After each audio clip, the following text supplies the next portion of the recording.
Alright everyone, मेरा नाम है कि और आप देख रहे हैं एमएमए विद के। भाई लोग, यूएफसी कतर हो चुका है खत्म and what a amazing fighting card it was. अगर आपने ये फाइटिंग कार्ड देखा है तो आपको पता ही होगा, अगर आपने कार्ड मिस कर दिया तो you just miss one of the biggest fighting event of 2025। Literally लोगों को लग रहा था कि यूएफसी 322 जो है सबसे बड़ा कार्ड होने वाला है, सबसे अमेजिंग फाइट होने वाली है।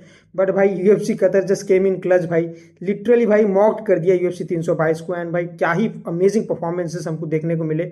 मेन कार्ड की 6 फाइट में से 5 फिनिश हमको देखने को मिले, जिसमें 2 सबमिशन और 3 बैक टू बैक नॉकआउट देखने को मिले एंड एक डिसीजन विक्ट्री देखने को मिली, जो कि आप सबको पता है किसकी होगी। अभी उस पर थोड़ी देर पे आएंगे, बट मेन इवेंट से शुरुआत करते हैं भाई। Arman Tsarukyan, he just shows that he is the number 1 contender in the light weight division. मेरे को बस यही देखना था अरमान सारूकियन की how much improve in that 1.5 year, जो हमने अप्रैल 2024 में उनको लास्ट देखा था फाइट करते हुए चार्ल्स ओलिवेरा के खिलाफ, एंड उसके बाद से वो कितना इंप्रूव हुए, मुझे बस वही देखना था। क्या जो लोग बोल रहे हैं कि इलिया टपुरिया के खिलाफ वो एक सॉलिड कंटेंडर बन के आ सकते हैं, वो बंदा होगा जो इलिया टपुरिया को डिथ्रोन करने वाला है, क्या वाकई में Arman Tsarukyan is that good? And he just prove that he is that good भाई। शार्प लग रहे थे भाई। डैन हुकर को स्ट्राइकिंग में राउंड 1 में पूरी तरीके से जो है डोमिनेट किया, ग्राउंड पे भी डोमिनेट किया, एंड सेकेंड राउंड में भाई आर्म ट्रायंगल से सबमिट कर दिया डैन हुकर को। He just shows that he is that elite level of fighter जो कि इस टाइम पे लाइट वेट डिवीजन में है, and there is no competition. Ilia and Arman की ही फाइट होनी चाहिए यार। अगर इसके बाद इलिया टपुरिया जस्टिन गेची या फिर पैडी पिम्पलेट के साथ फाइट करते हैं तो भाई मुझे नहीं देखनी भाई। मैं तो भाई इलिया को डक बुलाना चालू कर दूंगा, बिकॉज मुझे देखना है भाई अरमान सारूकियन वर्सेस इलिया टपुरिया। अरमान सारूकियन जनवरी या फरवरी में फाइट करने के लिए रेडी हैं, तो लेट्स जस्ट मेक इट भाई, let's make it this fight at what cost भाई। यूएफसी को ये फाइट करनी ही करनी है, लाइट वेट डिवीजन वरना डेड है अगर ये फाइट नहीं होती तो। को main event Belal Muhammad versus Ian Garry, and यही वो फाइट है जो डिसीजन तक गई। और आई मीन ऑब्वियसली जानी ही थी, बिलाल मोहम्मद डिसीजन मशीन है, इयान गैरी भी डिसीजन मशीन है। और मैंने ये पहले ही बोला था कि 3 राउंड की फाइट में इयान गैरी को एडवांटेज है और ये फाइट डिसीजन तक ही जाएगी, कोई किसी को फिनिश नहीं करने वाला। एंड बिलाल मोहम्मद, या तो आप एंटरटेनिंग हो सकते हो या तो आप फाइट जीत सकते हो, आप दोनों नहीं कर सकते, आपको ये चीज़ मान लेनी पड़ेगी। जब तक बिलाल मोहम्मद को लोग बोरिंग फाइटर कह रहे थे, वो फाइट बेचारा जीत रहा था। जब से उनको अच्छा उन्होंने कनेलो हैंड शो करने का चाहा, तब से बंदा हार पे हार जा रहा है। अब तो टॉप 5 के भी बाहर हो गया, बट इयान गैरी टॉप 5 के अंदर आ गए। बट क्या इस परफॉर्मेंस के बाद उनको टाइटल शॉट मिलना चाहिए? मुझे लगता है बिल्कुल नहीं। And Islam Makhachev just take him into deep waters भाई, कोई कंपटीशन नहीं है बहुत ही। But Bilal and Ian Garry में काफ़ी ज़्यादा कंपटीशन था, बहुत ही मेरे हिसाब से बढ़िया फाइट रही। बट वही है कि उस लेवल की फाइट नहीं रही जिसको आप नंबर 1 कंटेंडर फाइट कह सकते हैं। एंड मुझे लगता है still Michael Morales and Shavkat Rakhmonov is the toughest challenge for Islam Makhachev welterweight division.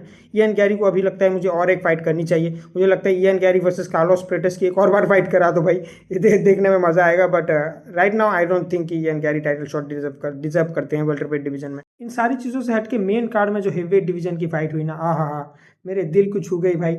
Heavyweight division मेरा पसंदीदा डिवीजन है, एंड आप सबको पता है कि हेवीवेट डिवीजन की हालत कितनी खस्ता हुई पड़ी है।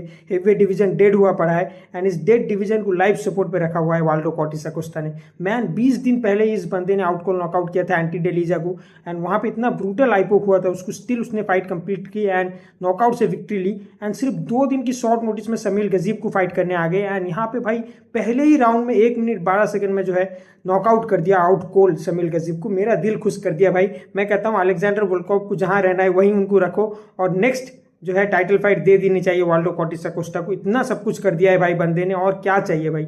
टॉम एस्पिनर वर्सेस सिरिल खान की फाइट होती है तो होने दो, बट उसके बाद सीधा जो नेक्स्ट इन लाइन होना चाहिए वो वाल्डो कॉर्टिस अकोस्टा ही होना चाहिए। अलेक्जेंडर वोल्कोव को भी साइड पे ही रखो आप। इसके अलावा मिक्तेबेक ओरोलबाई ने एक विशेष नॉकआउट निकाल दिया जैक हरमनसन का। जैक को तो पहली बार वेल्टरवेट में आना ही नहीं चाहिए था, बहुत ही ब्रूटल वेट कट करना पड़ा उनको मिडिल वेट से वेल्टरवेट में आने के लिए। मुझे लगता है आप वापस से उनको मिडिल वेट में ही चला जाना चाहिए। बट मिक्तेबेक ओरोलबाई भाई, ये बंदा जिस भी डिवीजन में जाएगा उस डिवीजन के चैंपियन के लिए खतरे की घंटी लेकर साथ में ही जाएगा।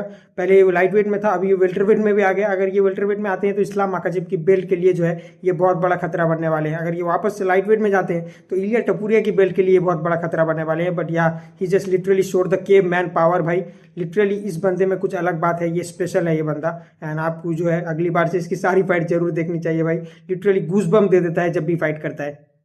एंड ये इवेंट टीम हबीब के लिए काफ़ी ज़्यादा डिसअपॉइंटिंग रहा होगा। हबीब खुद कॉर्नर नहीं कर रहे थे, इस्लाम माखाचेव कॉर्नर कर रहे थे अपनी टीम के लिए, एंड उनके लिए भी काफ़ी बुरा एक्सपीरियंस रहा होगा एंड काफ़ी डिसअपॉइंट हुए होंगे वो। एक तो उनका पहला फाइटर अपनी डेब्यू फाइट स्प्लिट डिसीजन से हार गया, एंड दूसरा फाइटर जो कि तागिर थे एंड 4 फाइट की विनिंग स्ट्रीक पे थे, अपनी 4 फाइट की विनिंग स्ट्रीक उनकी टूट गई एंड यहाँ पे वो सबमिशन से फिनिश हो गए भाई। एंड कोची हिरोगिची ने भाई बहुत ही ब्रूटल तरीके से जो है डैमेज दिया है तागिर ओलबेर को। एंड मुझे जब भी तागिर को मैं देखता हूँ मुझे उनके ऊपर दया आ जाती है। मुझे लगता है कि इसको भाई किसी ने ज़बरदस्ती एमएमए के अंदर भर दिया है, इसका बिल्कुल भी दिल नहीं है फाइट करने का।